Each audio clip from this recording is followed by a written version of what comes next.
Miguel Iturrate and Anthony Scott Piatt together again here, the CRP's boxing team, and we're looking at a wage rage for Sunday, March 24th. A little bit offbeat, the Premier Boxing Champions on Fox Sports 1 for Sunday night, and a couple of pick'em fights, so definitely a couple of things that you want to make note of here. The card is live at the MGM National Harbor in Oxon Hill, Maryland, just outside of Washington, D.C., and that explains a lot. The headlining fights on the card that we're going to review with ASP here involve the Peterson brothers. The Peterson brothers out of D.C. right there.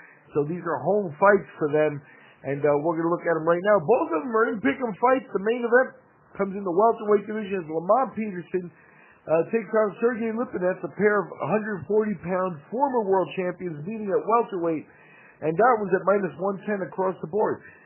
ASP, how do you see this one? Well, this is a really interesting one.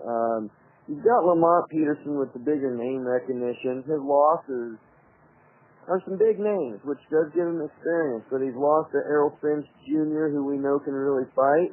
Speaking of Errol Spence, just beat Mikey Garcia. Sergey Lipinets, his only loss was to Mikey Garcia. So back to Lamont, Errol Spence Jr., Danny Garcia, Lucas Matisse, Timothy Bradley, all losses. He fought to a draw with Victor Ortiz. Now he has a win over Amir Khan, which might be his best win, but I want to point something out on that. Khan was deducted a point for pushing in both the 7th and the 12th, and it was a split decision, so those points mattered very much so in a split decision. So I'm not excusing Khan's pushing, he shouldn't have done it, etc., but if it takes your opponent getting deducted a couple of points for your biggest win, I'm not that impressed. 35-4-1, only 17 knockouts for Lamont, less than 50%. Sergey Lipinets, 14-1. Again, Mikey Garcia has lost 10 knockouts. So this one is an interesting pick and fight, both at -110.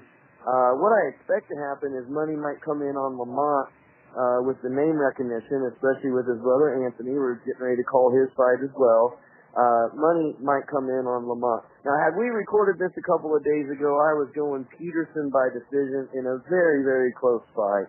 I've switched, and I'm going with Lipinets. If we can get him up to a +110 or a +125, I think money's going to come in on Peterson with the name recognition. But I do think Lipinets is going to win this fight. When Lamont's been tested, more often than not, he's lost. So is it a pick, a dog watch, a dog pick? I can't really say yet because at this point it would just be a pick. But if he can get into that +125, it would be a really sweet spot to get Sergey. And then I would call it a dog pick. Our dog pick won last week, by the way. That's 11 on the year, so we're 11 with no losses. So thanks to everybody for listening in. This is essentially a dog pick. We've got to check in on it. Maybe we'll do another one on Friday. What do you think, Miguel? Wrap up, right before the fight. Well, I definitely think it's worth looking at here because both guys former world champions, but you have to consider it's a high-level fight. Like a loser takes a further step away from the world championship scene, while the winner makes a case for himself.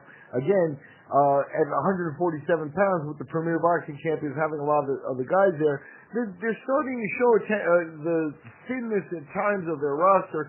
A lot of guys getting recycled, for example, in other weight classes like Julian Jackson recently got announced for another world title shot and things like that. So these guys both are considered, to be maybe this win away from challenging maybe like a Keith Thurman or someone like that, as those guys jockey for position at the top of it.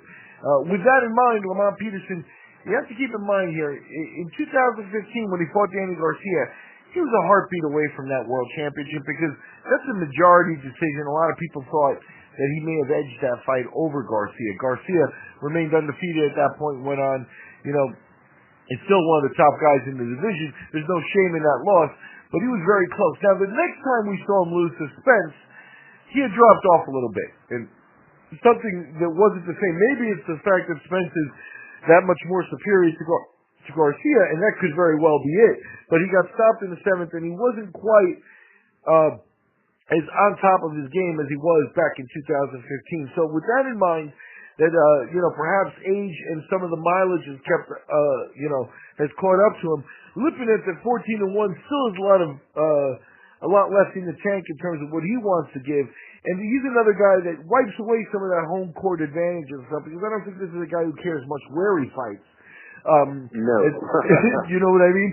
In terms of mindset and things, I think he thinks this is still the optimal job for him, a day in the park kind of thing. He loves what he does.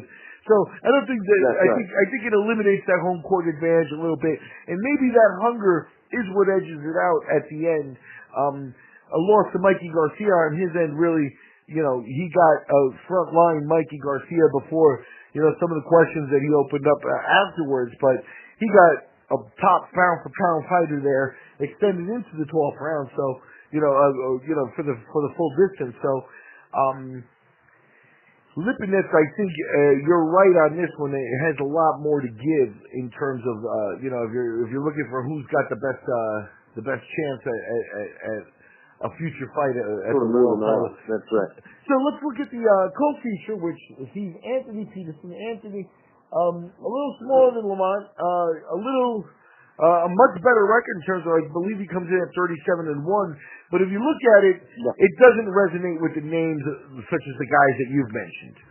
For Lamont, Lamont's been in there with the best in the world going back to the Amir Khan fight. So for at least the last half decade, he's been fighting elite competition. You can't say the same for Anthony.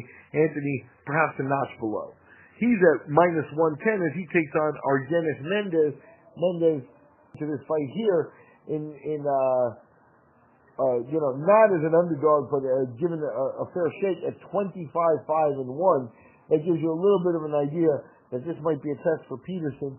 Mendez has been in with the likes of Luke Campbell, Britain's Olympic gold medalist. Robert Easter Jr. knocked him out, but at the end of the day, Robert Easter Jr. went on to grab a world title after that. He also has a loss to Rancis Barthélemy, a pretty frontline Cuban fighter that's been out there. So, is he the first big test for Anthony Peterson? Well, I'd say first. I mean, he fought 37 fights. He lost to Brandon Rios. That was a test that he failed, you might say. But he did fight Brandon.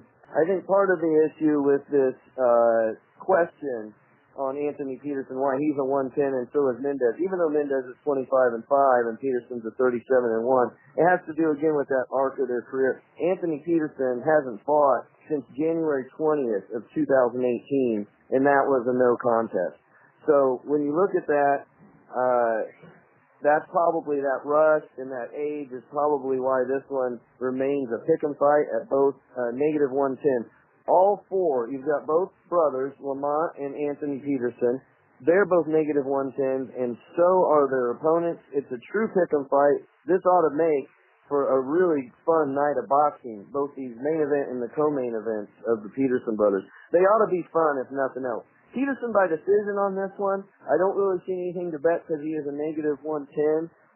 My dog pick or dog watch or what it might be, we don't know. When he will update you later. Sergey Lipinets, if we can get him at +110, I'd love to see +125 as money comes in on Peterson closer to the fight. So that's what I've got on these two. They ought to be fun to watch, and that's going to be on Sunday. That's Sunday, March 24th, live from the Oxon Hill National Harbor Hotel there. A beautiful venue. The fights are on Fox Sports 1 with the Premier Boxing Champions. And we've got two pick'em fights with the Peterson brothers in the main event. I'm Miguel Iturrate, and he's Anthony Scott Piatt for the CRP. We've been making our picks. We will look at this fight closer to fight time.